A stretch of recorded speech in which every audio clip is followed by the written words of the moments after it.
아멘. 우생마사라는 말이 있더라고요. 우생마사. 무슨 뜻인가 했더니 한자 그대로 말하면 소는 살고 말은 죽는다. 이런 뜻인데 이 홍수 때에 말이 참 이 수영을 잘한다고 하는데 홍수 때 홍수가 이렇게 일어나면은 말은 홍수 때 수영을 잘하지만 결국에는 죽고 소는 몸이 훨씬 크잖아요. 그런데도 익사하지 않고 산다. 여기에서 나온 고사라고 하더라고요. 왜 말은 죽고 소는 사냐면 말은 수영을 잘하니까 막 수영을 하려고 막 이제 물살을 거슬러서 막 가려고 몸부림을 치다가 힘이 빠져갖고 그래서 결국에 말은 죽고요.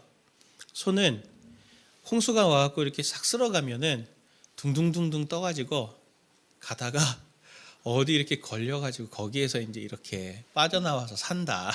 그래서 순리대로 사는 삶이 참 중요하다라고 하는 이걸 우생마사라고 하는 이 고사에 담겨져 있는 이 뜻이더라고요.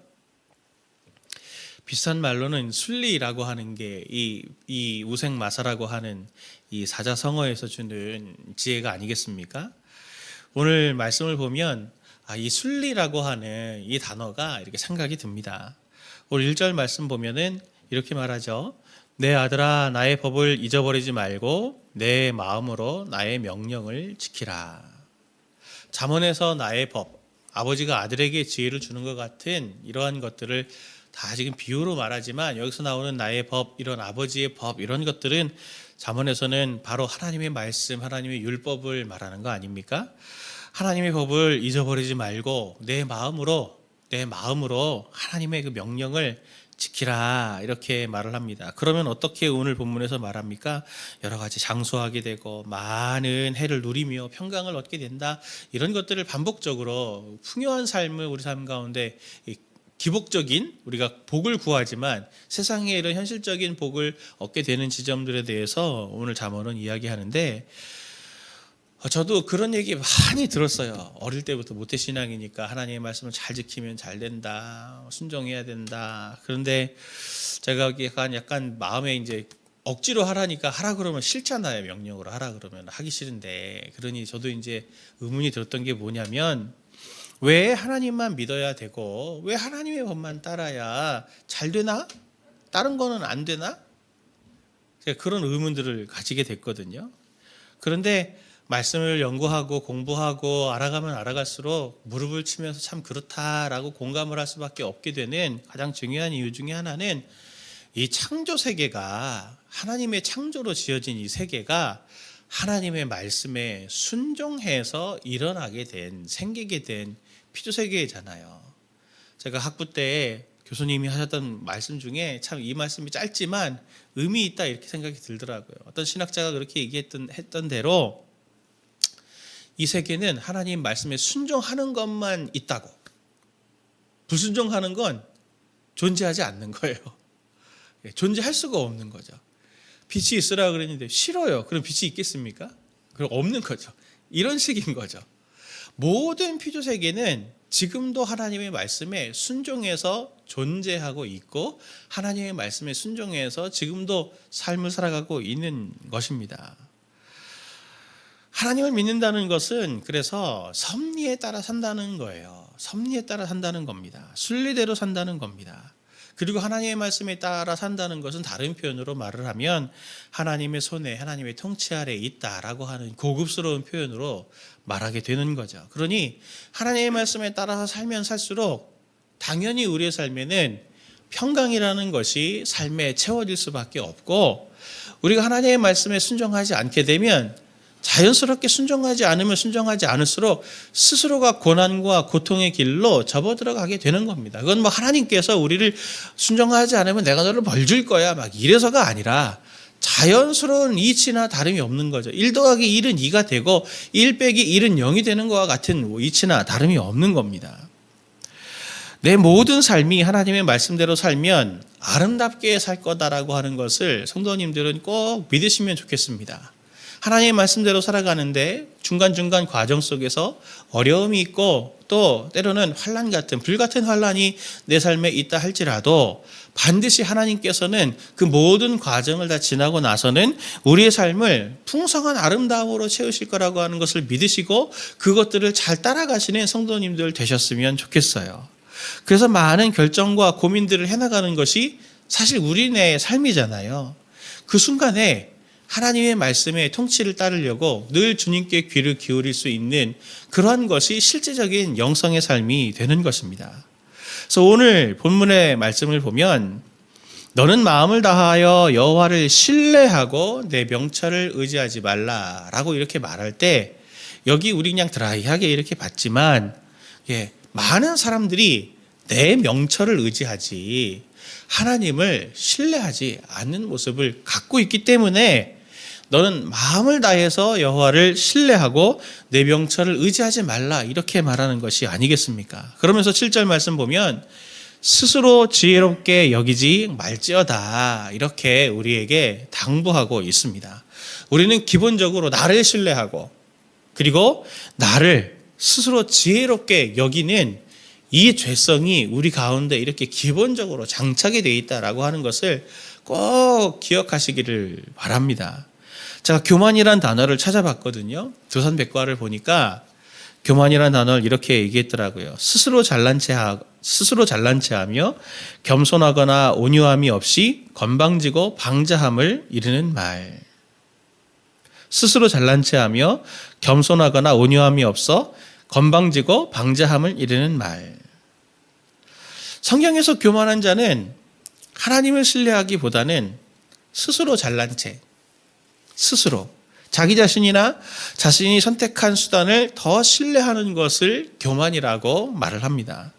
그래서 결국 본문에서 말하는 교만하지 말라라고 하는 게 결국 우리 삶에는 굉장히 중요한 순리라고 하는 것을 오늘 잠언서는 우리에게 말하고 싶은 겁니다. 교만의 핵심은 뭘까요? 결국 교만은 자기 자신이 가지고 있는 것들을 착각하는 데서 시작하는 겁니다. 그게 내가 가지고 있는 것이 눈에 보이는 어떠한 물리적인 것이든 아니면 내가 가지고 있는 보이지 않는 무형의 자산 같은 어떤 경험이라든지 지식이라든지 이런 것들을 다 마찬가지로 다 이런 것들을 내가 잘못 해석해내는 데서 일어나게 되는 일인 거죠. 내가 소유한 걸 내 마음대로 통제할 수 있다고 생각하고 이용할 수 있다고 자기 것이라고 생각하기 때문에 스스로 계속 교만해지는 거 아닙니까? 교만한 사람들이 그 가진 것을 누구를 위해서 쓰든가요? 머릿속에 한번 내 삶을 지금까지 살아오시면서 이 사람 좀 교만한데? 라고 생각했던 사람들 있으시잖아요? 그 사람들이 갖고 있던 것들을 누구를 위해서 쓰든가요? 가만히 보면 표면적으로는 이름은 좋은 명분, 좋은 어떤 이런 가치들 이런 것들 꺼내면서 얘기를 하지만 결국 자기 자신을 높이기 위해서 그것들을 씁니다. 우리가 성경에서 잘 알고 있는 바리새인들 같은 경우를 봐도 구제하려고 하면 예수님은 우리에게 왼손이 하는 것을 오른손이 모르게 하라라고 예수님이 그렇게도 말씀하실 때 그 뒷배경이 바로 바리새인들 아닙니까? 바리새인들이 구제하려고 하면 어떻게 했냐면 종을 먼저 쳤어요. 사람 많은 곳에서. 종을 딸랑딸랑 치면서 그 다음에 사람들이 쳐다보고 모이기 시작하면 그때 동전을 나눠주기 시작했거든요. 그러면서 자기는 구제하는 성경에 나오는 이웃을 사랑하는 하나님의 의를 행하는 사람이다라고 하는 걸 자랑하기 위해서 바리새인들은 그렇게 했거든요. 자기가 가지고 있는 것을 아무리 구제라고 하더라도 자기 자신을 위해서 쓰는 그걸 우리는 외식이라고 하는 것 아닙니까? 교만하기 때문에 외식이 일어나게 되는 거예요.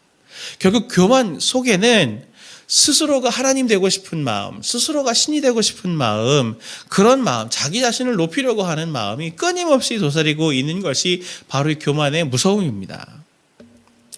교만은 그래서 결국에는 자기 사랑에서 오게 되는 거죠. 자기 사랑. 성경에서 나타나는 높아짐의 원리를 오늘 성경에는 이렇게 말하고 있지 않습니까? 자기가 자기를 사랑하는 것이 아닌 다른 사람이 그 사람을 세워줘서 그 사람이 높아지는 원리예요. 사람이 높아지는 것은 내가 스스로 높아지겠다고 해가지고 높아지는 게 아닙니다. 오늘 우리 4절 말씀을 같이 함께 보기를 원합니다. 같이 봅니다. 시작. 그리하면 내가 하나님과 사람 앞에서 은총과 귀중히 여김을 받으리라. 귀중히 은총과 사람들과 하나님 앞에서 은총과 귀중히 여김을 받는 거예요. 받는 거. 이 수동태 형태를 쓰는 거거든요. 우리 스스로가 내가 나를 높이면 다른 사람들이 나를 존중하고 좋아해 줄 거야 라고 생각을 하지만 실제로 그렇지 않지 않습니까? 정말 우리가 마음에서부터 중심에서부터 이렇게 누구를 존중하게 되고 존경하게 돼서 권위가 세워지는 방식인 거지, 존중을 받는 방식인 거지, 힘으로 누르고 그리고 다른 사람들에게 어떤 거래적 관계에 의해서 다른 사람들에게 내가 이렇게 해줄 테니 당신이 나를 존중해 주세요, 이거를 원하는 이런 방식은 정말 표면적인 관계일 뿐이지 더 깊은 존중과 존경을 높여지는 이 일은 일어나기 어려운 것을 오늘 성경은 분명히 말해줍니다. 그래서 7절 말씀 보면 스스로 지혜롭게 여기는 것, 자기 명철, 자기 판단을 의지하는 것을 악한 것이라고 오늘 성경은 우리에게 얘기합니다. 야고보서 4장 10절은 이렇게 말하죠. 주 앞에서 낮추라. 그리하면 주께서 너희를 높이시리라. 그리고 베드로전서 5장 6절 같은 것을 보아도 그러므로 하나님의 능하신 손 아래에서 겸손하라. 때가 되면 너희를 높이시리라 라고 이렇게 말하고 있습니다. 정말 높아지고 싶은 사람들이 있다면 정말 주님 앞에서 자기 자신을 낮추는 것이 필요합니다. 이게 하나님 나라의 가장 원리인 거죠. 교만은 순리가 아닙니다. 하나님의 섭리가 아니에요. 그것은 멸망의 길입니다. 오늘은 본문에 교만 대신에 주님께서 주시는 생명의 길, 순리의 길에 대해서 대안을 제시하는데 그게 오늘 우리가 보고 있는 3절 말씀인데 같이 3절 말씀을 다시 한번 보도록 하겠습니다. 같이 봅니다. 시작. 인자와 진리가 내게서 떠나지 말게 하며 그것을 내 목에 매며 내 마음판에 새기라. 인자와 진리가 내게서 떠나지 말게 하라 하면서 떠나지 말아야 될 것, 떠나지 않게 하기 위해서 목에 매며 마음판에 새겨야 될 것 두 가지에 대해서 말을 하죠. 첫 번째가 무엇입니까? 인자가 떠나지 말게 하라. 인자는 원문을 보면 헤세드라는 단어를 쓰거든요. 우리가 잘 알고 있듯이 그냥 인자 그러면 그냥 인자한 이런 마음 이런 것들만 생각하기 쉽지만 인자는 그런 어떤 자비와 긍휼의 마음보다는 훨씬 더 큰 폭넓은 사랑의 마음을 말하는 것이 하나님의 사랑을 보여주는 가장 중요한 특징이잖아요. 그 사랑의 핵심은 은혜에 있지만 그 성격을 보면 폭넓고 품에 안고 무제한적이고 광활한 데 있는 것이 바로 헤세드의 사랑입니다. 두 번째는 뭘 떠나지 말게 하라고 합니까? 진리가 떠나지 않게 하라. 여기 않게 하라라고 하는 것은 사실은 잊지 말라는 거거든요. 헤세드가 있죠. 헤세드를, 하나님의 헤세드를 잊지 마라. 진리는 무엇입니까? 원문을 보면 에메트라고 하거든요. 변함이 없는 겁니다. 변함이 없는, 하나님의 그 변함이 없는 성품을 잊지 않는 거죠. 상황이 있어도, 시간적인 흐름이 있어도 그건 변하지 않고 확고한 그게 바로 이 진리입니다. 우리가 하나님을 믿을 때 그렇게 생각하잖아요. 심지어 우리가 사랑해서 결혼한 아내와 남편이어도 또 내가 그렇게 사랑하는 가족이고 자식이어도 때로는 너무 속상하고 배신감 같은 게 들면 미워하게도 되고 그리고 똑같은 사랑의 모습으로 똑같은 태도로 대하지 못하는 때가 우리에게는 있잖아요. 그러다 보니까 우리가 하나님을 대할 때도 내가 하나님 앞에 잘 순종하고 하나님을 잘 따르면 하나님께서 나를 더 사랑하실 거라고, 사랑해 주실 거라고, 내 기도에 더 응답해 주실 거라고 믿을 때가 있지만 또 반대로 내가 하나님께 잘 예배도 드리지 못하고 경건생활도 잘 못하고 순종도 잘 못하는 것 같아. 그러면 스스로 이렇게 느끼게 되면 그래서 내 기도가 응답되지 않는 것인가? 그래서 하나님이 나를 좀 덜 사랑하시는 것인가? 하나님이 나를 이렇게 좀 뭔가 이렇게 이렇게 뜬 눈으로 나를 지금 쳐다보고 계시지는 않을까? 우리는 그렇게 생각들을 하지만 그렇지 않습니다. 하나님은 오늘 진리의 하나님이시죠. 변함이 없으신 하나님이십니다. 우리가 어떠한 모습을 갖는다 할지라도 하나님은 우리에게 대해서 한결같은 모습으로 우리를 바라보고 계시는 분이시다라고 하는 것을 성경은 분명히 말합니다. 그것을 잊지 마라. 잊지 마라. 우리에게 그것을 부탁합니다. 이 두 가지를, 이 인자와 진리, 이 헤세드와 에메트를 잊지 마라 하시는 이유가 뭘까요? 우리가 어떻게 하나님의 헤세드의 사랑을 받게 되었습니까? 성도님들은 어떻게 에메트, 변함없는 진리의 하나님의 그 은혜들을 어떻게 받게 되셨습니까? 그야말로 은혜로 받게 되었잖아요. 그렇죠? 이걸 생각하십시오. 교만은 왜 교만해지냐면 하나님의 이 인자와 진리를 잊어버렸기 때문입니다. 하나님의 인자와 진리, 변함없는 사랑과 그리고 그 하나님의 풍성한 그 사랑의 은혜들을 잊어버렸기 때문에 하나님의 은혜가 없어져 버리니까 남은 건 뭡니까? 하나님이 주신 것만 남죠. 그러니 이게 내 거라고, 내 공로라고, 내 의라고 생각해지는 거예요.